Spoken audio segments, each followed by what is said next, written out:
So I have to go into Home Depot and I've got to measure gutters for my ring collection that I want to put together.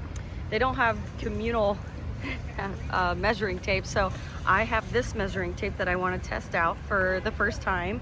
It is a laser one, which has the normal thing too, but anyways, we're gonna go in here, bust this open and see how it works.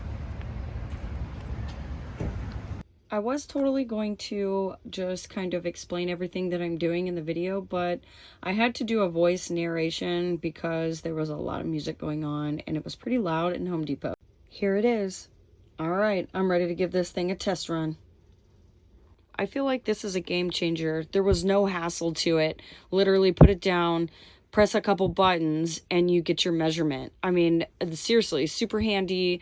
I am stoked to have one, and I just wanted to put you on something super cool too. So if you are interested in maybe picking one up for yourself, I have tagged a link below.